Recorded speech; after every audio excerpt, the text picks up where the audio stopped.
When you know that you are queer, but your favorite drink is beer, that's gayish. You can bottom without stopping, but you can't stand going shopping, that's gayish. Oh, gayish, you're probably gayish. Well, life's just too short for narrow stereotypes, so it's gayish. We're also gayish. It's Gayish with Mike and Kyle.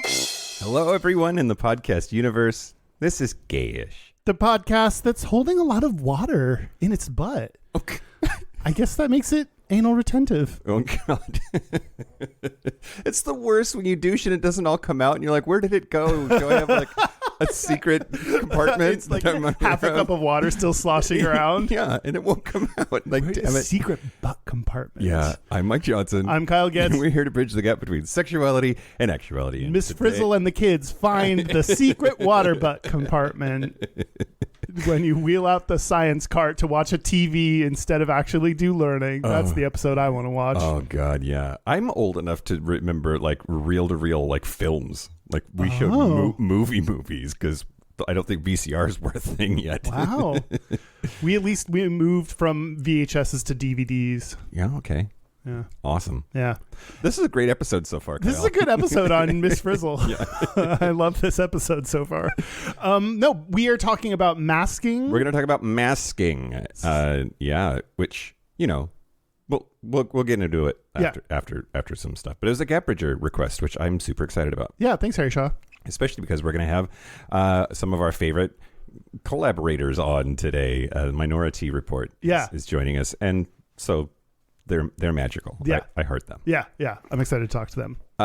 But first, here's the news. Shut your mouth hole. It's time for your ear holes. News. News the first. The United States Food and Drug Administration, the FDA, just last week has once again changed the blood donation recommendations, blood donation policies in the United States. And it's not better for me personally, but it's better in general, I think. So they are going to ask people who want to donate blood the same set of questions, regardless of their sex or sexual orientation. That already sounds like an improvement. Yeah, exactly. So you know, we've talked about it on the show a million times, but I think it's worth going over because a lot of people just are unaware.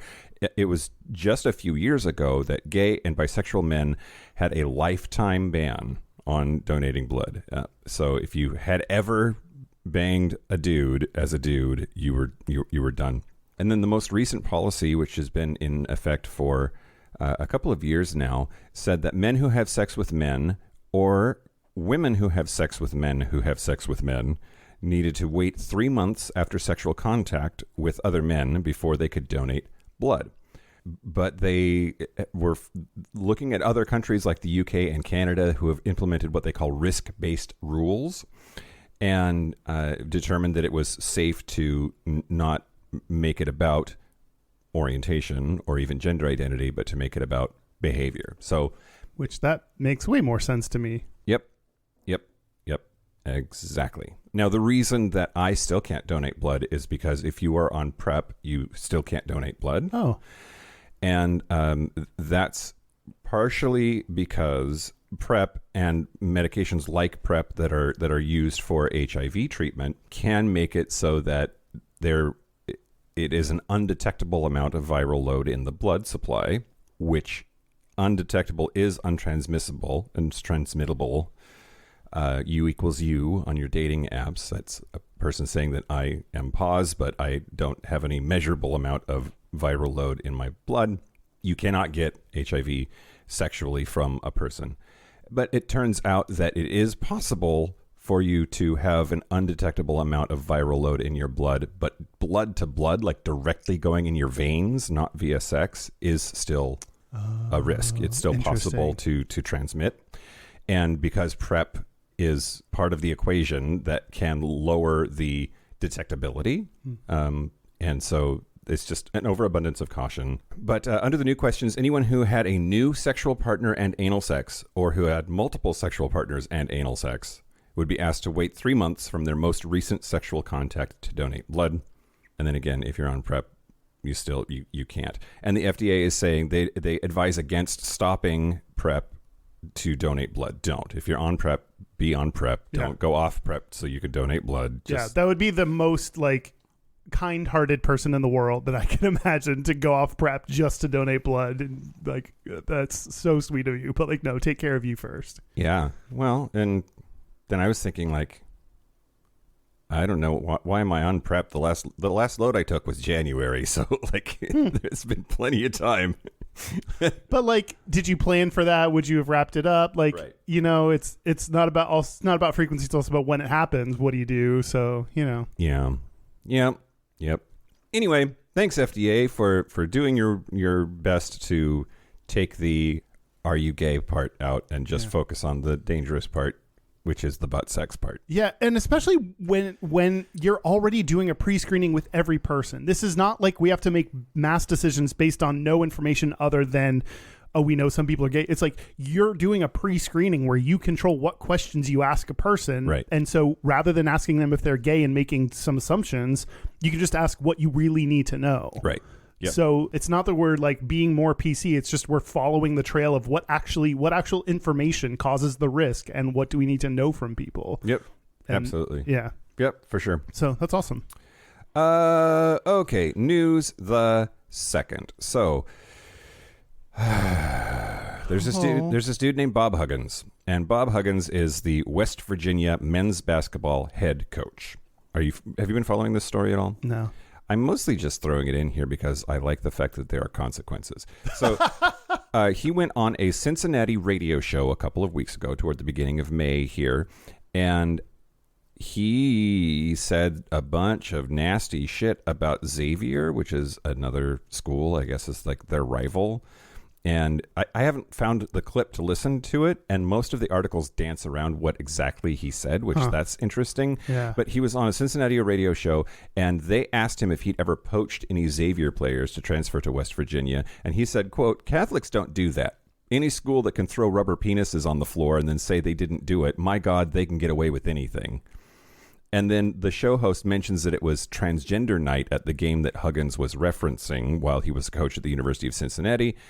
It is unclear if the school ever held a transgender night or if the incident Huggins described ever happened, but he followed up with an anti-gay comment. Quote, "What it was all those fags, those Catholic fags. I think they were envious they didn't have one."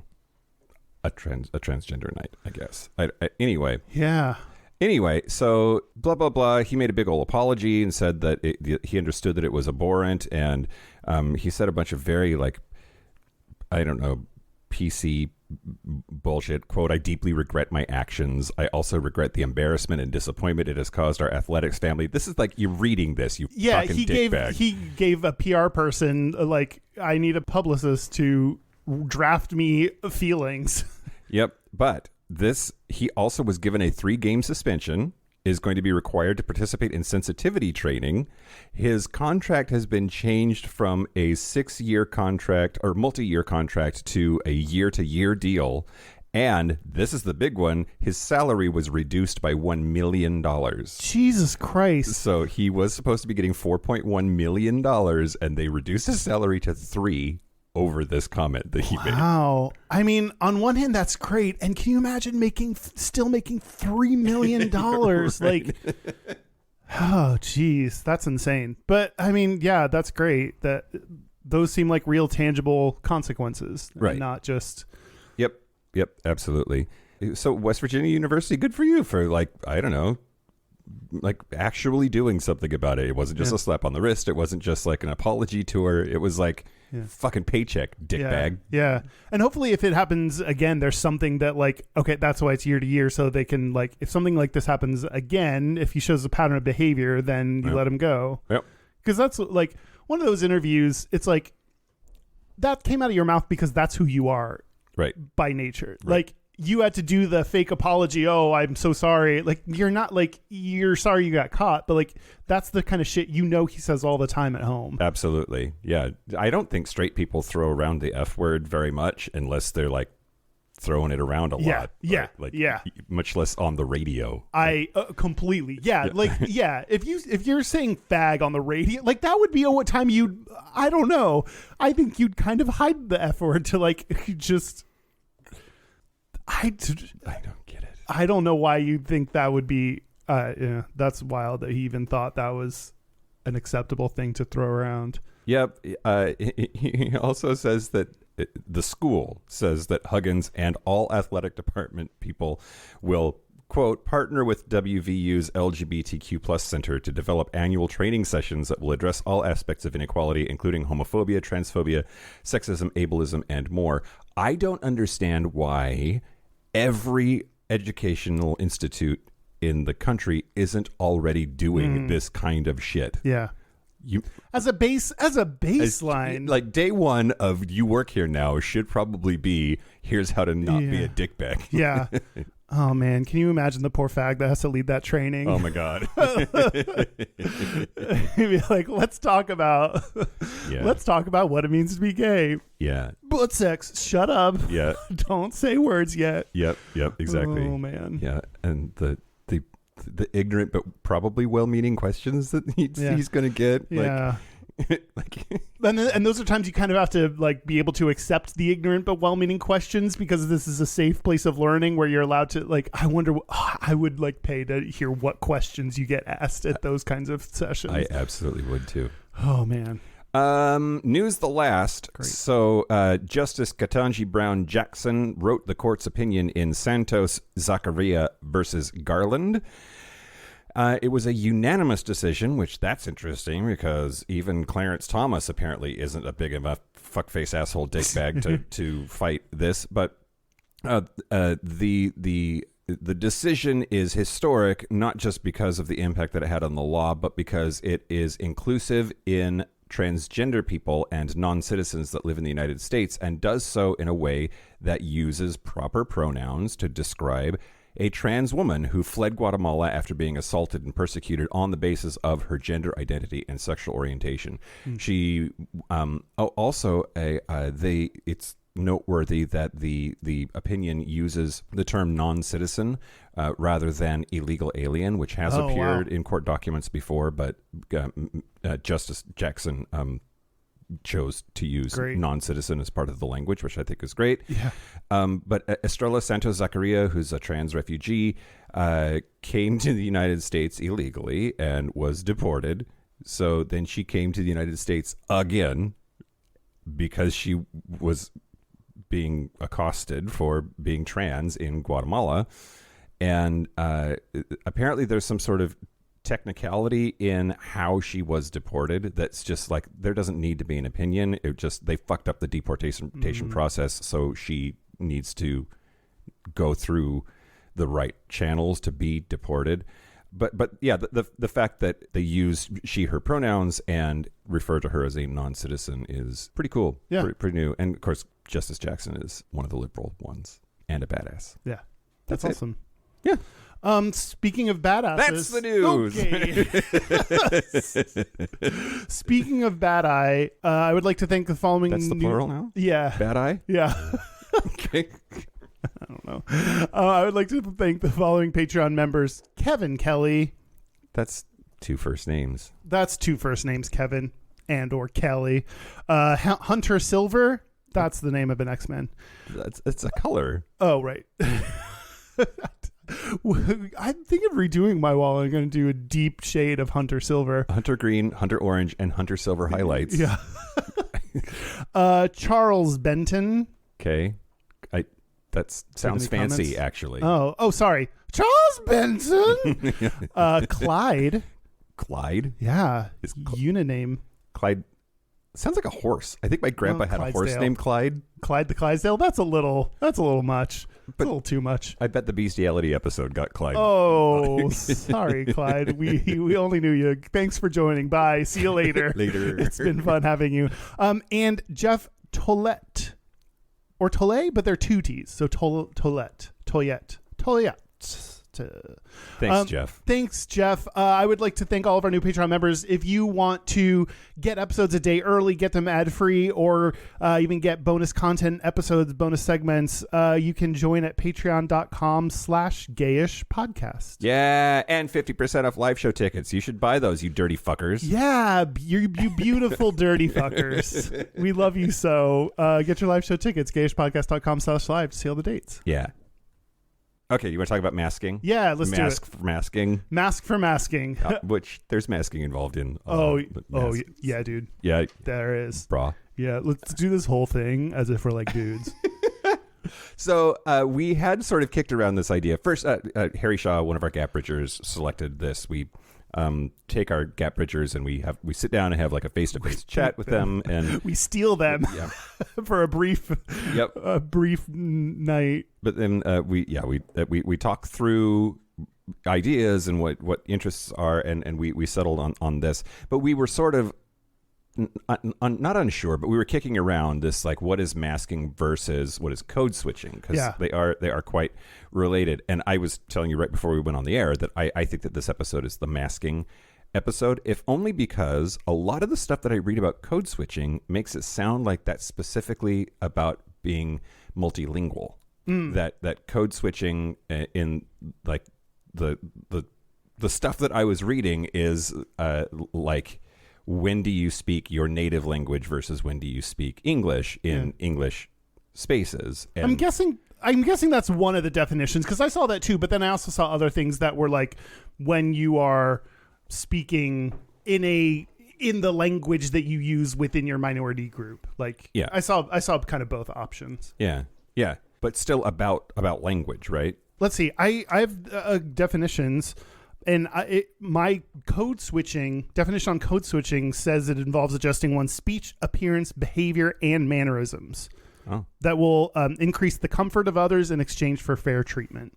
Oh, so I think the more like literal, or maybe like the non-psychological definition, might be, I'm guessing that's where it started. Code switching is like about language, but has then moved on to there is more that you have to, when you're adjusting for the kind of the dominant kind of behaviors, mannerisms, ways that are found acceptable to be treated, that you have to adjust all that, including your language. So maybe it is masking. Maybe masking is code switching. Because did you find like the difference between the two? Masking is psychology and sociology. That it says it's the process in which an individual camouflages their natural personality or behavior to conform to social pressure, abuse, or harassment. So yeah, it's about passing as something other than who you really are in society to conform to societal expectations. Yeah. So that's why we were kicking around this idea of like, sure, we get it from a queer perspective, but there's a lot of intersectionality when it comes to these things, and it would be great to talk to people who have more than one interesting thing about them. So we got a hold of Minority Report, which fucking love those guys, and they're all black queer men. So there's at least, we can talk about the compounding influences of those things, because I know that black people are under a lot of pressure in white society, and queer people are under a lot of pressure in straight society, and they are under a lot of pressure for both reasons. Yeah. So I want to get into it with them. Yeah. So, I mean, what I'm coming to understand, I think code switching and masking can be used sometimes synonymously. To me, code switching often refers to a race comes up a lot, using AVE and language that you're used to around other black people versus what white society expects your words and sentences and grammar to sound like. But by the way, everybody, AAVE is Ebonics. Don't say Ebonics anymore. Say AAVE. African American Vernacular English, yeah. Which is this is something I've only learned recently. Like, it is an actual language. So if you're correcting someone because you're the grammar police and think that you're speaking incorrectly, it's a correct, totally acceptable form of English. Yep. So you're the asshole. Yep. So I think this is a side note, but just like focusing on someone's meaning, especially in an argument, like in an argument where you start to like say like you use the wrong they or there, like you're not like directly addressing their argument. You're not like directly addressing or having a conversation. So then you kind of look. And if somebody says you're an idiot, you are an idiot. On Facebook, they will get something from me every single time. That's funny though. That's to be like, that is kind of directly addressing their issue though. Anyway, so code switching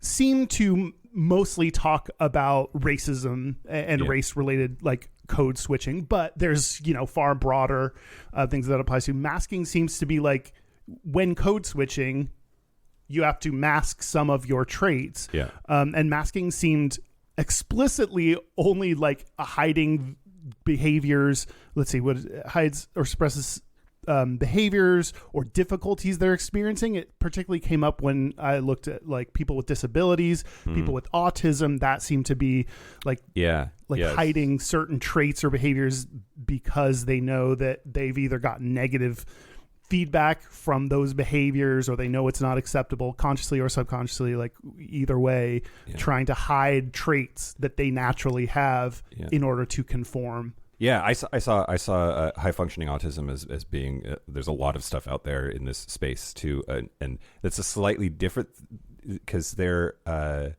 sure they're trying to mask the fact that they have autism, but a lot of it is by adopting like behaviors of neurotypical people that they have observed or have been taught, or there's like blogs and YouTube videos on like how to pass as neurotypical, which I think is super interesting. Yeah, absolutely. Should I talk a little bit about whatever the fuck you want to, because this is your show? Sure. Yeah, absolutely. I'll just spend a few minutes and talk about like for code switching and masking a couple of the challenges that come along with this. Both of these, I think, we're mainly going to be talking about kind of the negative effects of having to do this. Yeah. Code switching, the pressure to conform to a dominant culture can lead to burnout or emotional exhaustion, which like to try to like, even let's just do the language thing, to try to speak in a different language than your native language all day, every day is a lot. Yeah, for sure. That's, I did that when I stayed abroad in Spain. It was tiring. Yeah. Yeah. It was exhausting just speaking. And you're like, every interaction, you're like, it's a lot just to get through a podcast with you, I think. I know. Is there like a code switching we do a little bit of code switching podcasting because we like turn on different podcasting qualities and turn off others. I definitely don't talk like this to you in real life, Kyle. Well, that's interesting, Mike. Sometimes I do talk to you like this, but it's real weird for both of us. Yep. Code switching can cause people to not be fully present in the moment because they're monitoring every word that comes out of their mouth. Fuck, that resonates with being gay and not being in the closet for 30 years. It feels just like that.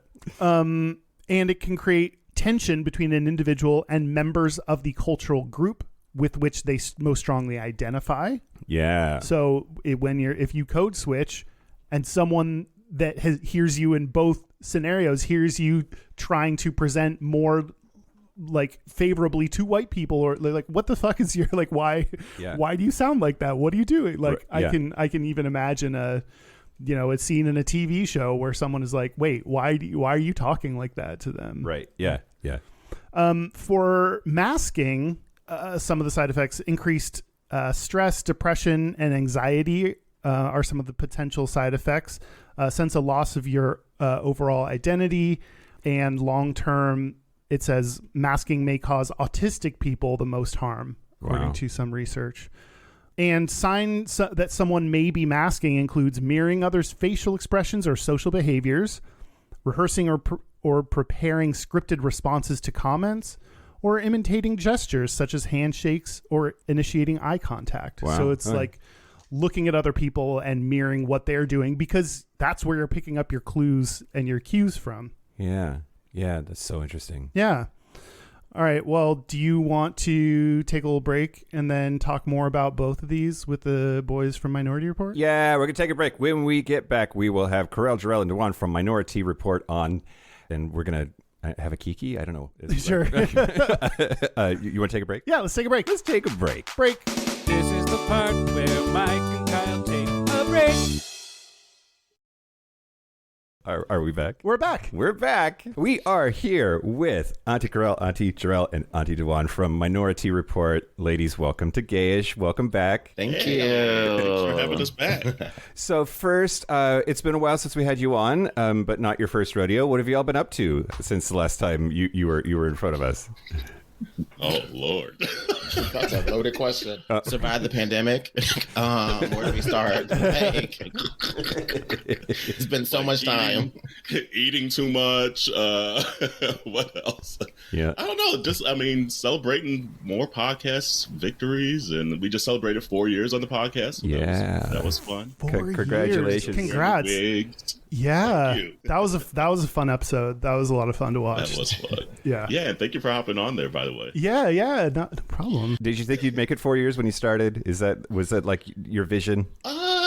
I guess I don't know if I ever thought of, and maybe Dewan and Jarrell, if you had a number on it. I don't know if we had like a number. Dewan's like, yes, 1 year. I don't know if I ever thought of a number, but did I think we'd still be here? I thought so, at least. Yeah. Yeah. I just didn't think it would come this quick. Like, I didn't think 4 years would pass that fast. It honestly feels like we're like in the terrible twos. Like in my mind, like those original first episodes where we were trying to figure things out still live rent free in my head that the community in the world still will never see. Because the lighting was bad, the mics were bad. It was... Girl, it was like baby drag. It was not cute. I think that's a requirement for everyone's first few podcast episodes. You have to do it on bad mics. It has to sound horrible, and you have to never want to listen to them again. Ever. I have to say though, we put a lot of thought and energy into like that formative year.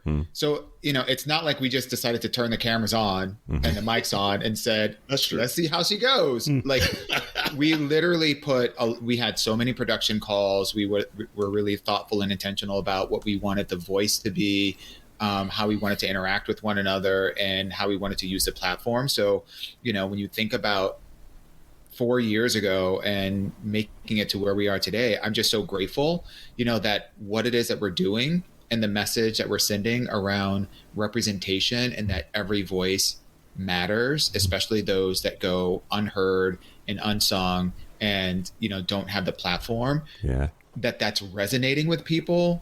That's what continues to give a lot of us hope. And we are some silly hoes. We like to have fun.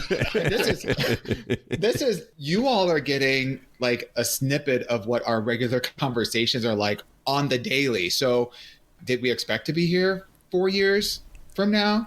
Yeah, I think so. And I think we'll probably be here for quite a while. Yeah. Doing maybe some different things.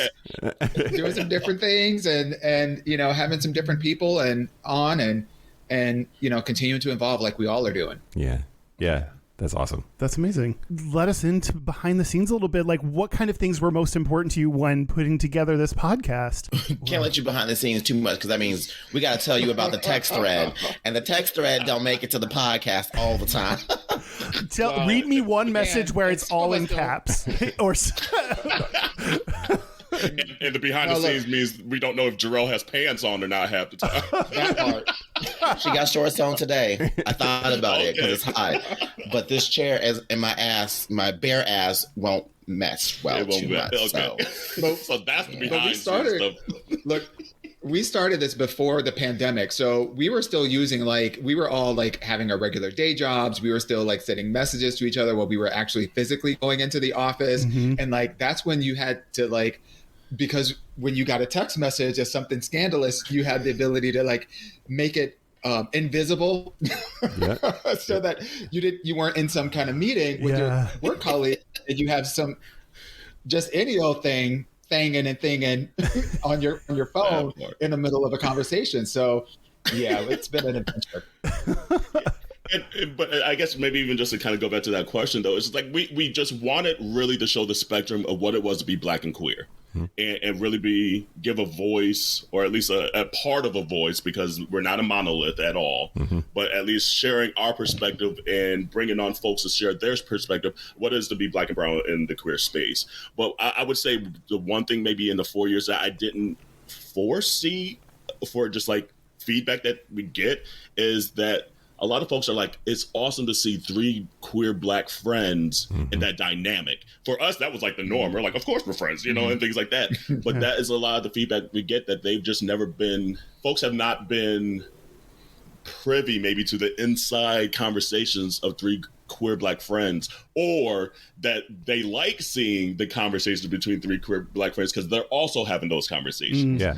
And so that was maybe like a given that like we didn't even really discuss at the beginning, but it's kind of cool that, oh yeah, duh, we're friends, Yeah. you know, kind of thing. And that's been great. And just a vulnerability of just like, obviously we do, you know, your ask your aunties questions and things like that, just a continued vulnerability that people are willing to share questions, and they might get read by us, and it might be a shady answer and things like that, but that's just part of the camaraderie we have with the community that's been really cool. And I think that leads very well actually into this conversation about code switching and masking, of kind of the expectations when you're speaking with your friends versus, I don't know, I'm trying to think of like professionally, or can you tell me just a little bit about your experience? I'm more thinking like either younger versions of you or maybe versions of you that had to struggle with this. Like how have you, what are the challenges in having to code switch or mask your behaviors or the way you're used to speaking for kind of mass appeal? How long we got? I feel like the HR director of Minority Report should take this question, please. Miss Auntie Dewan, you're up. I think one of the things that a lot of your listeners who are people of color, and more specifically Black, would appreciate is just the acknowledgement that we grew up like this. So the notion of code switching and masking is ingrained within Black culture, because that's the way that we have to exist in a world that subjugates us in the way that it does specifically here in the United States, right? So it's not entirely a different experience. Now that doesn't mean that it's not difficult, and it doesn't feel good, and you know that we aspire for environments that are vastly different, and that it's not a struggle, but we do it because we've been doing it ever since we've been born. We've been taught, you know, how to speak in what predominantly white spaces. We've been taught like what professionalism is supposed to look like, you know, which emulates certain ideologies that come from, you know, straight white men, essentially. Yeah. Women go through this as well. So the notion of code switching, whether it's using a vernacular, a style, a tonality, or the lack thereof, right, in predominantly white spaces, is the modus operandi, and it's the expectation, right? And then covering and masking aspects of our identities.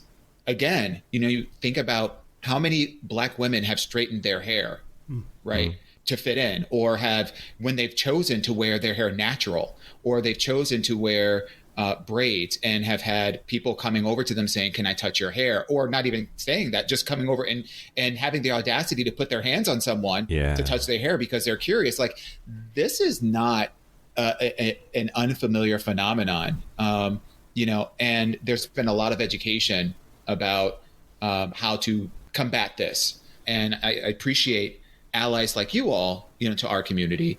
When I say our, I'm meaning the Black queer community, for raising the conversation, because this is not something that is part of, let me take one step back and just say that privilege is the ability to not have to care about something that impacts somebody else. Yeah, absolutely. Let's be clear. So when we talk about masking and code switching and covering and these concepts that are predominantly impacting people of color, a lot of white people, and I say white people just generally, right? Not everyone, but a lot of white people don't have a real understanding of what that is like for someone who is Black. Yeah. And we don't really have an understanding of what it's like for somebody who is Hispanic, and, you know, the list goes on. So that's the privilege, right? But you all using the platform that you have to have conversations about this particular topic in the spirit of raising awareness so that we can all be better and do better, I think that's a really great first step. And I would absolutely agree. I love having the conversation, because the truth of the fact is, like Duan said, like, as being Black and brown is part of just our culture, how we grew up. You know, like my mom would say, when you leave this house, you better act like you got some sense. What meant, you know, how we act in the house is how we act, because that's how we communicate. But when you leave this house, you communicate in a way where other people understand who you are and what you're trying to say. And that's where, for me, code switching really began, as far as understanding There's in your home and there's the outside world. But the truth is, a lot of Black folks are also tired of having to code switch. Yeah. It's like a job inside another job. Like, we go to work and then we have to clock in again to make sure that we don't say something that may have other people look at us like, oh, that's not how we say things around here, or you're not educated, or just even the communication and how I may say something, it may not be how they're used to having that type of conversation. So it's in my mind, I think if I had like a bra on, I came home and I take it off, like that's what code switching would feel like to me. Like I leave work and I'm just like, "Ooh, girl, let them out," because it's weight. Because like one of the things about that I love about my relationship with my partner is an immigrant. He migrated here, and so English isn't his first language, and he often would have conversations about like how he would feel embarrassed about his English. And he would constantly ask me for the first few years, like, did I say that okay? Do I sound like I'm not from here? Like, always thinking about that. And he would tell me, like, I would have to say it in Albanian first before I said it in English to make sure you understood what I was saying. I was like, bitch, that's code switching. I have to say it how I would want to say it normally, and then I have to say it in a way that non-Black and brown folks would be able to understand it. And I'm like, see, I love you even more because you understand something that a lot of other people don't understand, So I do like to want to appreciate having these conversations because it's the only way we're going to feel comfortable to be our most authentic selves and actually allow for us to not be able to code switch. The more allies understand the importance of us being able to truly be our authentic selves. Because often workspaces are like, hey, we really accept you for who you are, but it doesn't feel like that quite often. With a big asterisk, maybe? Like, yes, exactly. Yeah. I wanted to ask you, you talk about your mom saying, things to you as you were leaving the house. Yeah. I know that like Black parents with their kids have the talk about cops, right? And that's something that white parents don't do. And talking to my Black friends and learning, like every single Black person in my life had their parent at some point in time sit them down and talk about interacting with cops. I'm curious. And still do. Yeah, and still do, and rightly so, right? They absolutely like keep them safe because it's not safe, right? But I'm curious how explicit like would you get lessons on code switching? Like, is it really like specific things that were said out loud to you as lessons, or is it sort of more like implied or influenced? You know what I'm saying? Like how explicit are the like ideas that you got? A bit of both. Yeah. I feel like it depends on the situation, like especially like say like professional life, like in corporate America and things like that. Like I remember when I got into corporate America, there was a conversation with my family and then friends. They're like, "Oh, so I had cornrows throughout college and came into corporate America, and I specifically kept them because I knew that it might rub people the wrong way, but I wanted to show it doesn't matter what my hair looks like. I'm going to still kick ass in this job kind of thing." So there's been conversations very maybe specific in that regard, saying, "Oh, you might want to think twice about that because of X, Y, Z." Sure, yeah. But then there's other instances that is just like implied on a day-to-day thing, and like DeJuan said, it was something that's just so there your entire life. A lot of times you don't even know or remember when you learned it, but you know it. Yeah. And so some of that is just like the sucky part is just like it's almost forced upon you. And it's just like you don't even know if it's a nature or nurture thing because it's so ingrained, because it's been around forever. So I feel like it's so situational based that it's like, oh, hold on. You can't do that. Or, we say it like this in the crib, but when we get out there, elevate your voice and put the voice, but we call like the white voice. And, especially when it even comes down to like your name, because like, Jarrell, and DeJuan, I mean, it's not the quote unquote cis white name out there. Yeah. And so knowing that already, seeing your email come through in the inbox, that there's already going to be some bias potentially that's already out there. So you already know the second you answer that phone, let me at least maybe soften my Blackness so it doesn't make someone else feel uncomfortable. And that's just conversations, at least in my family, that we've had here and there throughout the years. But as I've gotten older and kind of like grown, at least in my professional career and things like that, and what I really love about our podcast is really showing that we could be successful in our authentic selves and being. But as I grow in my corporate career, I've kind of been like, you know what, you're going to kind of get what you're going to get at this point, because you have seen habitually how good I am at what I do. So if you still have issues by my tone, by the way I express something and deem it not professional, then guess what? I'm going to have to ask you to go do some other professional stuff, go to an Afro Tech to see how we talk professionally and things like that. Because for your whole career, you're taught to do the other side. You're going to have to come on this side now a little bit to get maybe a little diverse view of how we say and do things as well. Yeah. If I could add to your question too, as well, as a third parent who is helping raise 3 young Black men and a young Black woman, I've actually had this conversation with my nephew who just turned 13 this year. And he's starting to get a bass in his voice and he's starting to get facial hair. And I had to tell him, I was like, you are a kid to me. But there are some other people who will see you as a threat, and it has nothing to do with who you are. And so there are things that you are taught as mannerisms to soften the unknown that someone could possibly place on you because you are a Black person. For instance, your body language, making sure that your hands aren't in your pocket.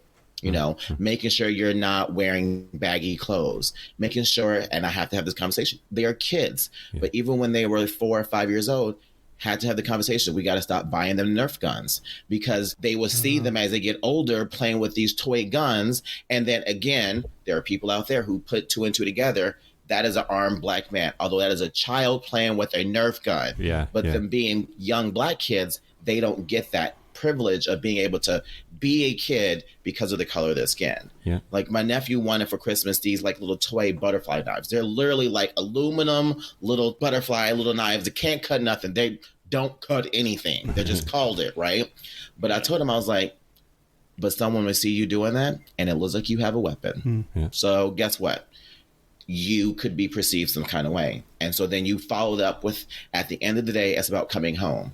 You do whatever it is that you need to do to make sure that you're able to come home, and we figure out how to support you. We figure out what to do next, as long as after you get home first. So those are kind of some of the conversations that we have with our young Black children, because there are some things that people will, or there are some people who would judge them just off the color of the skin, and it doesn't matter the age at all. Drill, you mentioned, I think you were the one that mentioned, and I just wrote down, it's weight. I'm curious if now that you're older, maybe can unpack it, like what kind of additional weight, or how does this affect your either mental health or, I don't know, ability to navigate the world? Like what weight has this added? I mean, now that I weigh 220, I'm carrying this weight well. But he said with a Q, baby. Look, honestly, but like the weight is almost like, it's almost like when you have to yawn but you can't get it out, and the moment you do yawn, you're like, oh, woof.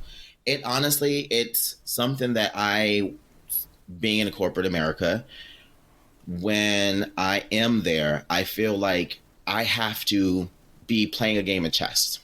And I have to be thinking 2 steps ahead. If I move this pawn, then my next move's going to be this. My next move's going to be this if they do this. But if not, then I'm going to do this, this, this, and this if they decide to do that. It's really taxing because it's, like I said before, it's a game inside of a game. And quite often, if you are around other people like yourselves to give you that chance to actually clock out, you typically stay on all the time, because it's not until you're around community that you really truly get to clock out of having to code switch. Like even in my own relationship, even with my partner, him being, white European, there are still some things I can't say because it's going to go whoop right over his head. So even within my relationship, I still have to quite often code switch so that way for communication purposes, he understands what I'm trying to say. let's just be clear. This is not just a Black thing. Like, we can talk about it from our own personal experience, but like, you know, think about how many, you know, white individuals that are out there that are co-opting our language, our vernacular, our mannerisms, etc., in the gay community. Yeah. Right. That are bastardizing the ball scene. Right. You know, and, you know, who are, in effect, when they're around their Black friends, they put on their Black voice. Right. Yeah. And they say all the, you know, the hoogery things that they think is appropriate to say within those environments. Right. But then when they're around their white friends, it's, you know, Taylor Swift and bubblegum. So, you know, it's not a one-way street. It's not a one-way street. And you know, code switching can be, you know, can have, you know, many positive impacts, but largely what we see within our community is the negative components of it, because it is a system of oppression. And this is a modality that we've had to leverage in order to survive an environment that has oppressed us and continues to oppress, you know, us. When I say, and I'm using this more broadly, like as a queer community, right? Yeah. So when we think about these terms, you know, I don't want people to come away from this podcast thinking that this is a Black or white thing, right? Everybody code switch. Well, let me rephrase. Most people code switch, right? In some way, shape, or form. And their intention could be, I just want to survive. We think about, you know, our beautiful trans brothers and sisters and those in between, and having to live a life in a way where their body is betraying who they really are, and having to code switch in order to just exist. Yeah. Right. You know, it is something that we all experience. And I long for the day where these conversations are extinct, because we are operating from a mindset that let people show up who they are and judge them for who they are, not what we want them to be. Yeah. And until we can get to that place, we're going to continue to have these kinds of conversations. Yeah. Yeah. And I'll add, I think everyone does to some degree. You walk into a corporate America, you probably won't, even if you're white and straight, you're probably going to speak a little bit differently than usual. And the privilege, though, is not to have the extra burden of additional work to do, like mostly the way that you speak is deemed acceptable, but you don't have a too much of an extra burden placed on you. So you still, even though everyone code switches a little, there's still that privilege that comes along with being white, with being straight, with fitting into the mainstream culture's expectations of what you look like. That means that we won't totally understand what it's like to be Black, to be queer, to be brown, to walk into a space that they have to do. And even within the queer community, I mean, we've all been in those situations where it's like the straight bro, and you feel like you got to bro it up a little bit and things like that. So it's just like, I feel like a lot of times people say, "Oh, it's a hard concept to grasp." I'm like, no, you do this shit all the time. You get it, but you just choose not to get it all day, every day. Yeah. Look, you put somebody, if you go to the corporate scenario, like, or any work scenario, and you have the opportunity to get a promotion, you know how to code switch real fast. Real quick. I'm trying to get that coin. You figure it out. You figure it out. You're like, my boss talks this way, I'm going to talk this way. My boss likes golf and whatever. Like, Taga Blues, y'all. I'm going to figure it out. Oh, goodness. What about like queer, like to me, the thing that I can most identify with this is I remember growing up, and if I let any kind of, it's more the behavioral, but if I let anything slip of things I liked, things like certain ways of talking that revealed that I might be gay, I hid that. Don't sit in that S a little too long. Well, I think my voice changed when I stopped having to monitor it and just started talking like I talk. I think everyone is like, even my brother was like, well, you don't have to change or act like a different person just because you're like gay now. You can, and it was like, oh, you didn't know that all this time was a fake version of me. Like, you didn't know that who I am now is the more authentic version. So I'm curious, including Mike, like how the, like being in the closet kind of affected your masking or code switch? I think it's when you're in the closet, it's mostly masking because there's no code switching. Like maybe online, I don't know, on Craigslist was it when I was asking to get like fucked. Maybe there was some. Maybe that's when I could be authentically gay. But like I don't know when else I had to be myself. The fake me versus real me thing is like it's I think a question that I'll never have an answer to, right? Like I'm pretty like not gross mask for mask way, but I think I'm pretty masculine. I present pretty masculine, and I will never know is that, and it feels natural. I don't feel like it's something I'm putting on, but I don't think I'll ever know whether. Like, would I still be exactly like this if I had come out as a teenager instead of at age 30 and had permission to not be this way? I don't know. Well, you've talked about seeing your wrist on a home movie once. What happened there? It's a family reunion, and we were doing. My family's weird as hell, and we do like parades and shit. And we had a 4th of July parade, and there's this like camcorder video. I'm like 11, 12 years old. And I'm holding an American flag and like waving this flag, walking around in this parade. And I remember just being absolutely fucking mortified at how faggy my wrist looked in this video. Yeah. And yes, please. Yeah. Wave that flag, bitch. Yeah. To your credit, you were in a parade. That's true. That's true. Which, they set you up for gayness there. It's kind of gay. It's kind of gay already. But that baton and everything. I want to ask you guys, like the corporate world is the white straight dude world for the most part, which is like super unfair and shitty, but it's true. And so you talked a lot about code switching and masking in the context of race, but do you also go to the office and act straighter? Can you compare and contrast those functions? Not anymore. I love that answer. No. Yeah, I feel like one of the benefits of getting a little longer in the tooth is being able to step into who you are authentically and not give as much of a damn in terms of what other people think about you, because you know not only what your worth is as an individual, but you also know what your worth is and what you bring to an organization, and that you also know that you have options. I think earlier in one's career, I can only speak for myself, but I also mentor a lot of other people, and this seems to be a common thread. There's a lot of insecurity, because you're doing this. This is your first rodeo. You're building your career. You're learning how the ropes work, how to navigate those waters, who to network with, how to deliver your work in such a way that it speaks not only highly of your team, but also you, and advances your career. Like, there are a lot of things that you're learning on the fly, but once you've learned those lessons, you're able to lean on that level of expertise, and you're able to navigate those waters and move a little bit differently. So, for somebody who's a little bit further along in their career and a little bit more settled, certainly a lot more settled into the person that I am, there is no masking. I girl all day. You could be the CEO, you can be the investors, you can be the person on the street, and you can be my subordinate. And we girling, we kiki, and we talking, but we gonna get this shit done. Because I know how to navigate these waters. But not everybody can say that. And even that is a privilege.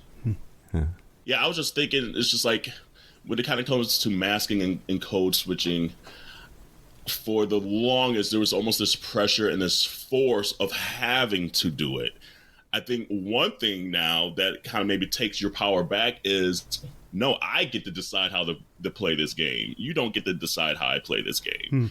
And determining when I need to girl it up and when I don't need to girl it up. And it's not because I feel some pressure from you. It's I'm in charge of the game now.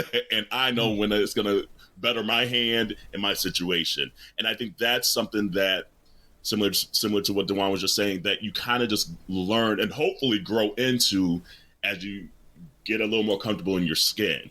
And I feel like even though I was somewhat comfortable in my skin before, it's a whole another level now. And it may be to a privilege of me having been successful and things like that. So like some of that comes with success, like proving that you could do the job, proving that, what you're doing is bringing money to the company at the end of the day. But again, me choosing how I play this game now is something that I've had to learn over time, that if I feel like code switching today to get what I need to get done, guess what? I'm gonna do it.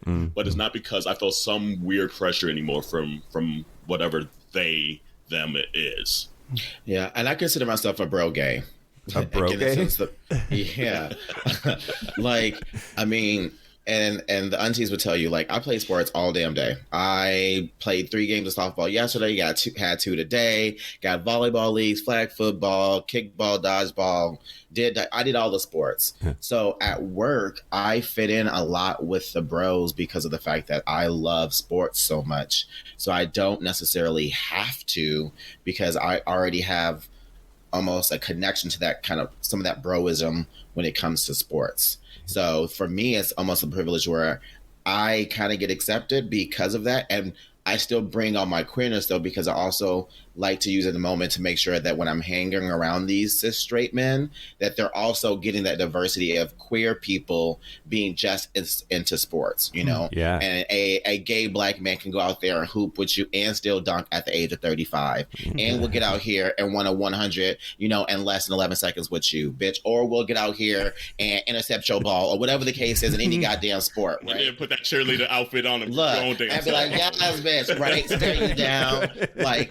Like that's one of the things that I love about sports, because growing up when I hadn't come out yet, that was one of the hard parts for me. Was I was good at sports, but I wasn't able to share a part of me, which was my queerness, because there's so much of that toxicity in sports. Yeah. And now being an adult, I'm like, oh no, bitch, I'm going to play these sports and you're going to get this side of me too, so that y'all know we could be just as good as y'all. Yeah. A tiny bit of a pivot, but I know it's not a competition by any means, and I'm very, very curious about code switching and masking, considering where you live, right? Like Corel and Dewan, you live in much more racially diverse cities than Jarrell, who's in Seattle. And let's face it, it's cracker white here.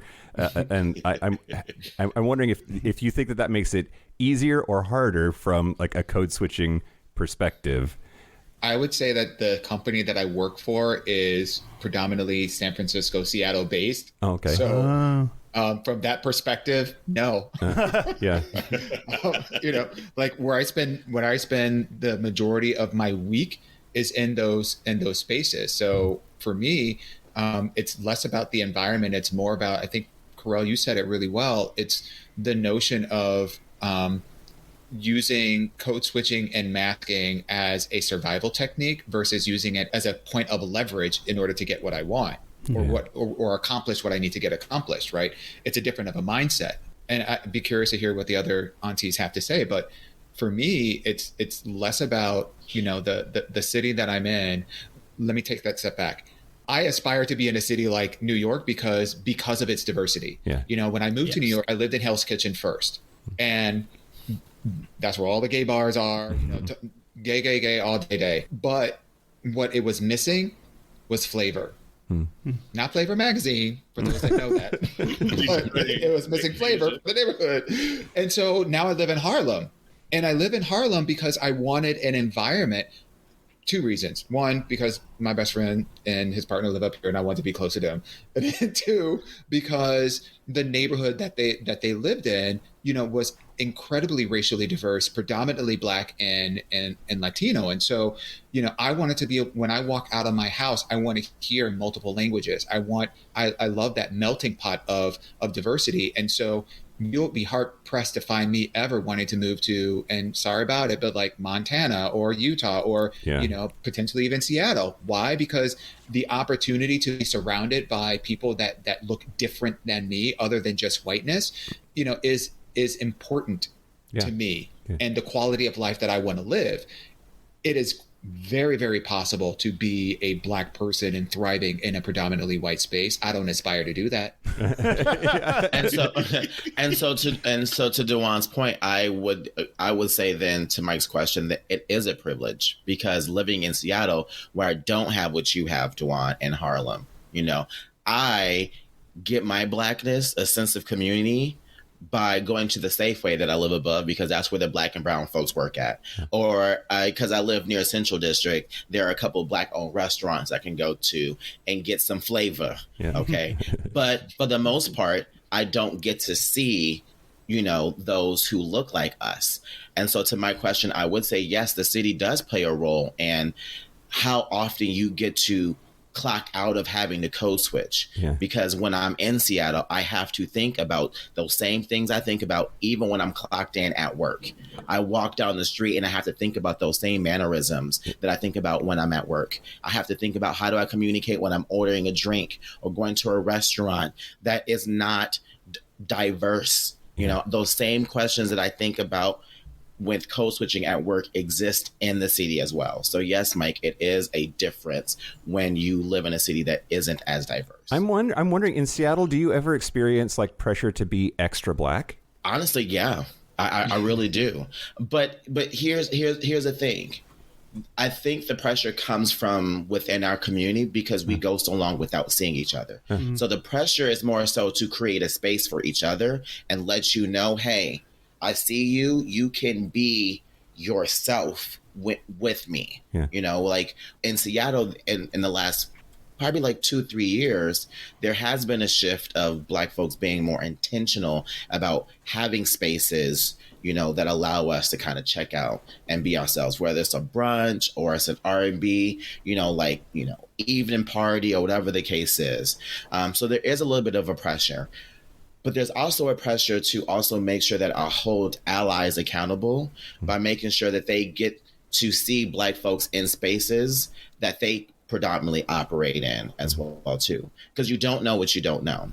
And if I don't bring my authentic self to those primarily white spaces, I personally feel I'm not allowing or helping my allies understand that we are a monolith and there are different shades of Black, and Black people could come in different forms and ideas, etc. Yeah.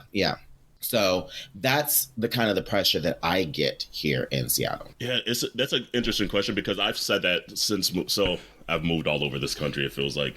But when I moved to Atlanta, it was the first time in my life that a city had to adapt to Black culture. Like if you weren't Black in that city, you might be the one might need to do some code switching and things like that.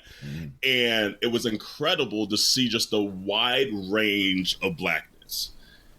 Moving to Philadelphia last year, people are like, oh yes, it's a Black city, I'm like, okay, whatever, it is what it is. We'll see when I get there. And it's still palpable, the difference. And Atlanta's just like its own thing in this world, I'm finding out. Like, it's just a different city, and it's incredible.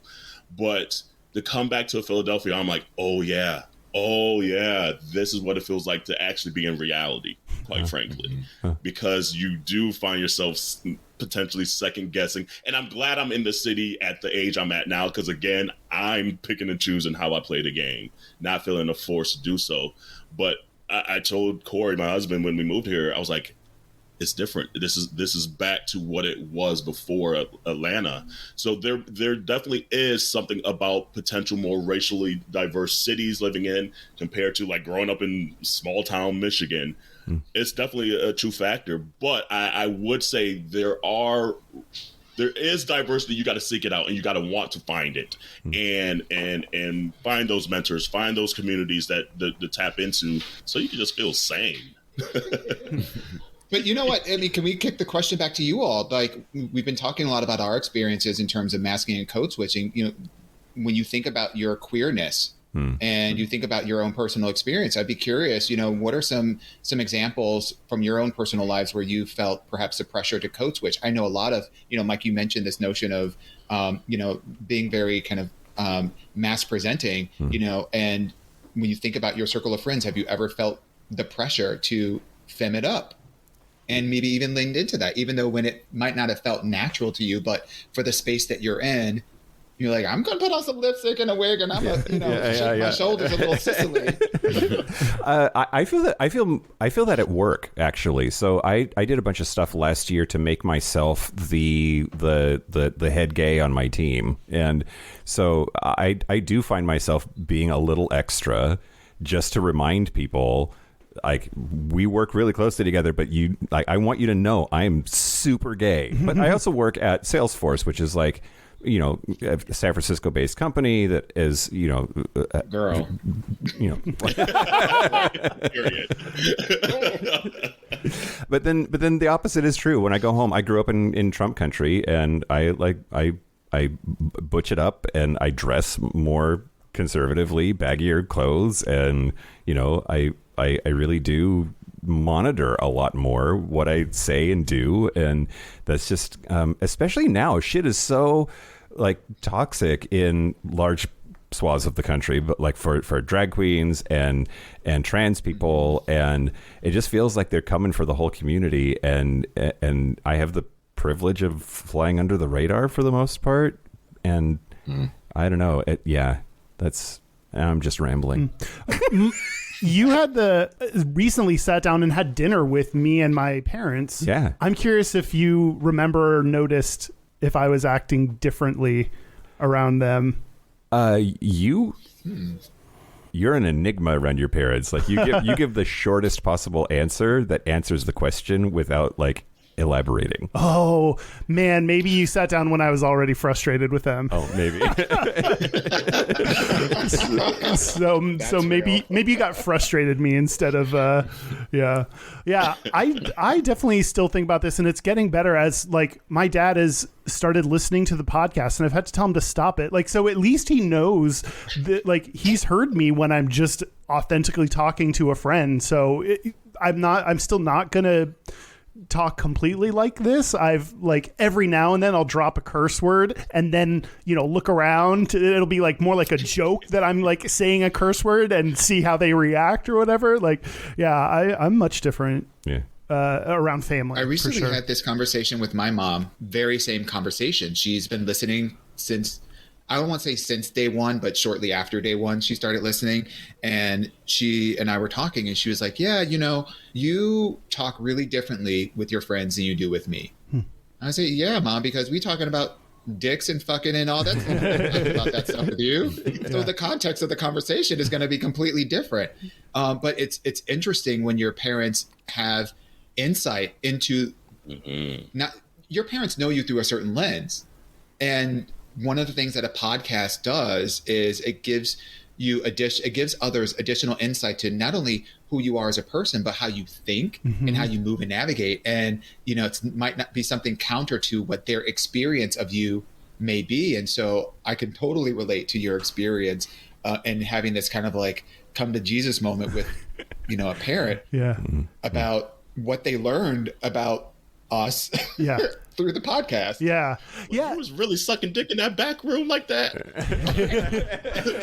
I raised you better than that. Come on, right?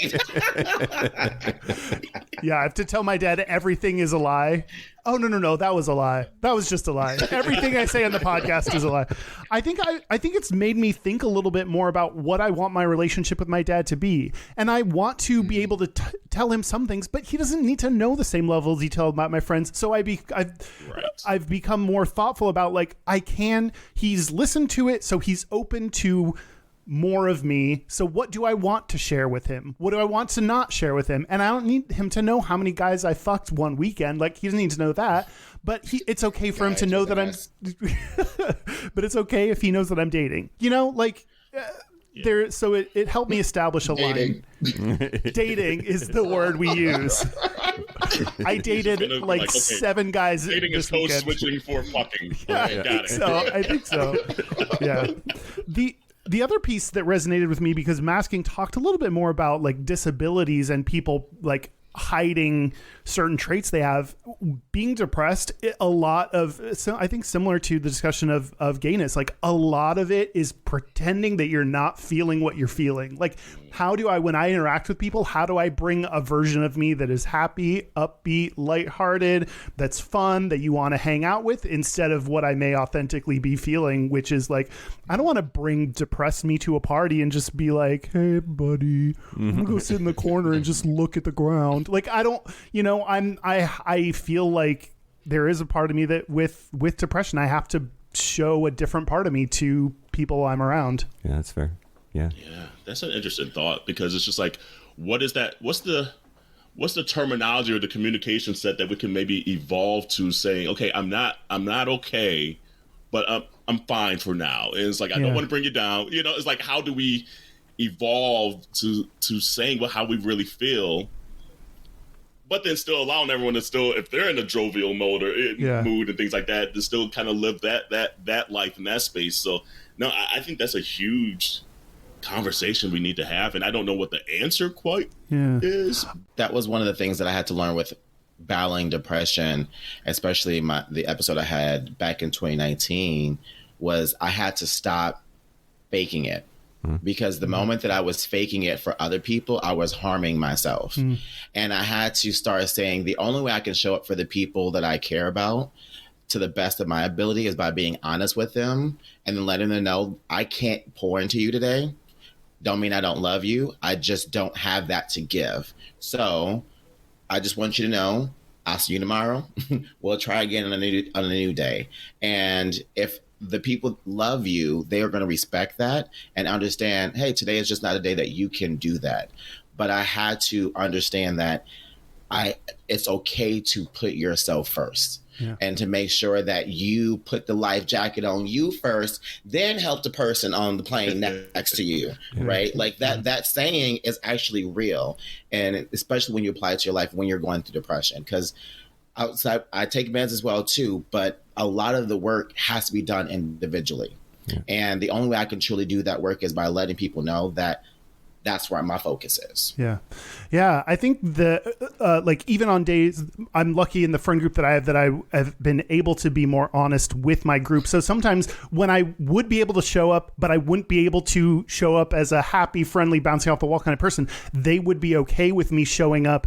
And I'm just going to sit here quietly, not talk. I'm going to look like I'm having a terrible time, but I'm just in a bad place. And it helps me to be here around you and not say anything and not do anything. And you all keep doing what you're doing, keep acting, keep having fun. And me just being able to know that I don't have to, that lowers the barrier of me hanging out with people because I don't have to do a ton of more work in order to be there. And they're aware of what's going on for me. So they're not going to just sit there and be like, let's check in. What's going on? Like they know that the check-in is, it's bad. Like, like you already know the answer. It's bad. So then you can know that just me sitting here being with you, even if it doesn't look like it, is useful and helpful. And I think that's one way, like I think whoever said, like letting people show up the way they are, how they are, whatever they're feeling, whatever, like, and just being accepting of that has been extremely useful. You're about to make me boohoo like Carell. I normally don't boohoo, but like, I totally understand that feeling, Kyle. And it is such a loving feeling. It feels really good when your friends just let you just be. And it's not like, they're not making you feel like you're bringing the party down. You're bringing them down. They're like, no, I see you. You're good. All right.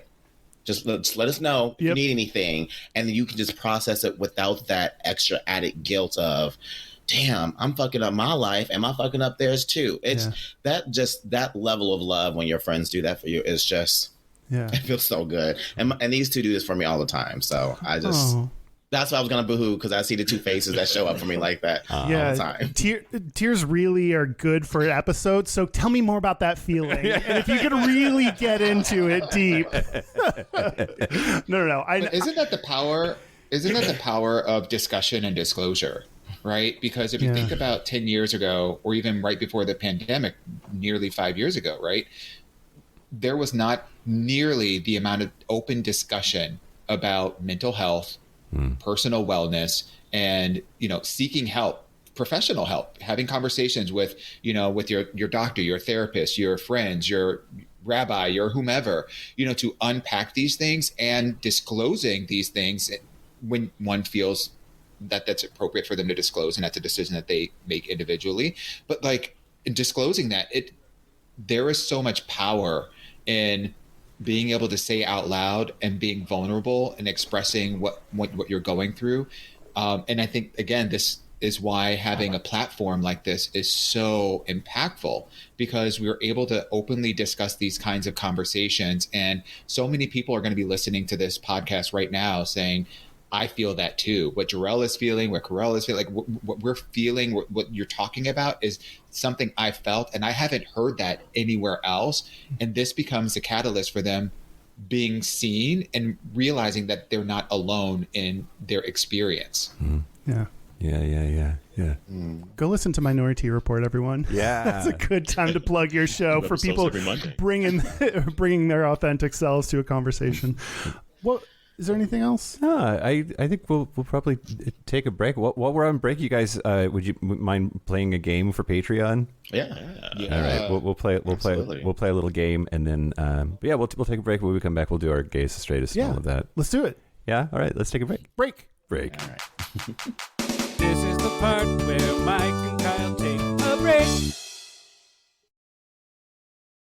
So are we back? We're back. We're back. We are going to do our Gayest and Straightest. We're going to do our Gayest and Straightest, but first, aunties, tell us all about Minority Report, where you're up to, where people can find you. Tell us all the things. Yeah, Minority Report, new episodes every single Monday, wherever you listen to podcasts. So obviously, you know the Apples, the Spotifys, the Googles, all that stuff. But also every episode's on YouTube as well. So if you prefer to see us visually and see all this gorgeousness and all this melanation on the screen, check us out on YouTube as well. We put the full episodes out there. And then also, if you like merch, wash your hands, wash your legs, wash your ass, you can get that at minorityReport.com. So check out the merch out there as well. Yeah, it's so awesome. Well, our website is gayishpodcast.com. Our socials, we are on Facebook groups. We have a Discord. We have spaces at Gayish Podcast for everything. Our hotline, you can send us text messages or leave us voicemails, is 5855-GAYISH. That's 585-542-9474. Standard rates apply. Our email is gayishpodcast@gmail.com. And our physical mailing address is Post Office Box 19882, Seattle, Washington, 98109. And one note, we will be on Minority Report. So our episode comes out May 29th. So if you want a good way to insert yourself into the listening process, you can get inserted on May 29th. Go take a listen and then go back to their full back catalog. You got a lot of podcasts you got to catch up on. You have 4 years. So if you're like me, 220 something episodes. Wow. That's impressive. If you're like me, that's a good thing. It's like, okay, I need my thing now that I'm going to be binging. So you've got your brand new binge right here.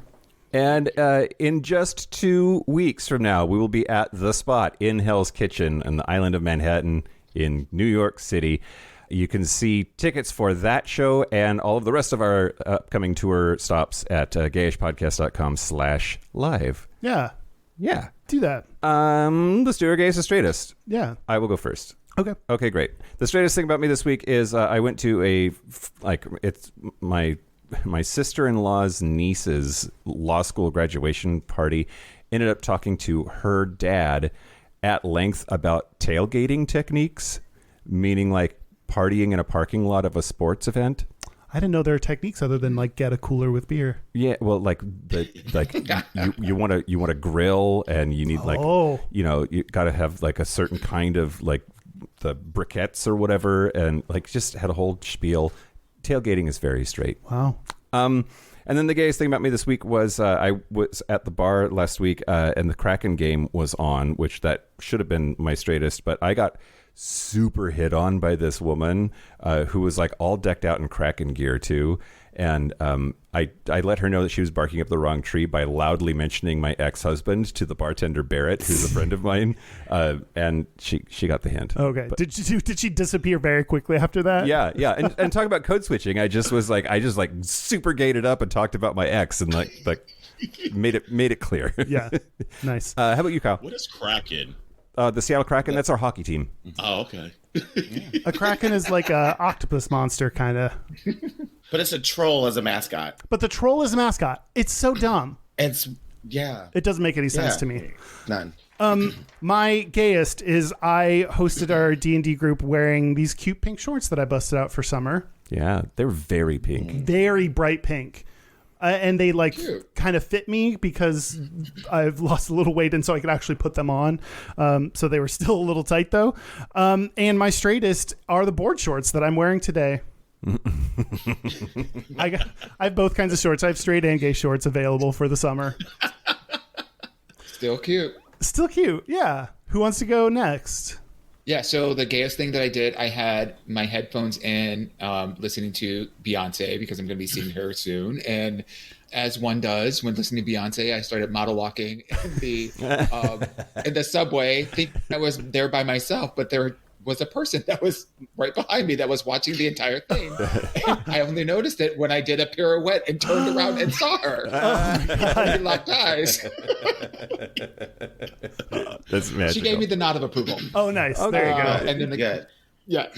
And then the straightest thing was I put together a grill today. Wow. That's impressive. Like a Weber. We're talking is propane. Charbroil electric grill, but it's like double barreled. I had to put all the pieces together. It's like 100 pounds. It was pretty task worthy. Yeah, good work. That's impressive. Yeah. I would say my straightest moment of the week was, so Dewan and I went and saw Janet Jackson in New York City. So the opener was Ludacris. And I like every damn lyric from grabbing the shit out of Ludacris. I was like, okay, I'm over here extra grown up right now. Yeah. And I was over here, got a nice package, all right. Guess I had to ride it tonight. So my straightest and gayest occurred literally in the same meeting. That's amazing. Love it. My gayish is we're going to see Beyonce in a couple of weeks, and I'm wearing heels with my outfit. So I actually went out on Friday night to break him in. So I walked like probably 5 miles in these heels to break him in to get used to it, and then also dancing and everything. So that's probably the gayest thing I've done. This week. The straightest thing I did was ask my friend for golfing lessons for a straight bachelor party that I'm going to back in Minnesota in the middle of nowhere in August. And so really straight. Yeah, somebody seemed surprised. We said that golf was really straight, and somebody was surprised by that. I'm like, how are you surprised by that? Golf is so straight. The outfits are horrible. Yeah. Horrible. Well, Karel, Jarell, and Dewan, thank you so much for being here. It was lovely as always to see your beautiful faces, and really appreciate the chat. Yeah, everyone go check out Minority Report. Yeah, thanks for having us, ladies. Yes. Thank you to Harry Shaw for requesting this episode topic. We really appreciate it. Hope everyone learned a little something. And I want to thank all of our Super Gap Bridgers: Andrew Bugby, Christopher M., John Carly, Stephen Porcio, Stossel, Harry Shaw, Josh Copeland, Jonathan Montañez, Wadu, Forrest, Nail, Patrick Martin, James Barrow, Steve Douglas, Explosive Lasagna, Michael Covington, Just Jamie, Kevin Henderson, Thomas B. Timothy Sora, Dusty Sands, A. Coleman, Chris Cacciatorians, and Jerome York. Yeah, that is it. Yeah, right. This has been Gayish from the Chris Cacciatore Studios. I'm Mike Johnson. I'm Kyle Getz. Until next week, be butch, be fabulous, be you. See you next week. See ya. Bye, aunties. Hey, y'all.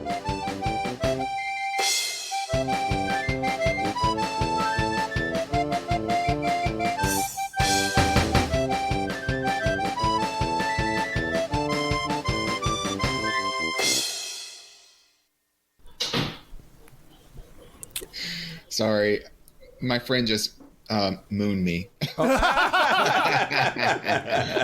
the camera over. Pan camera left.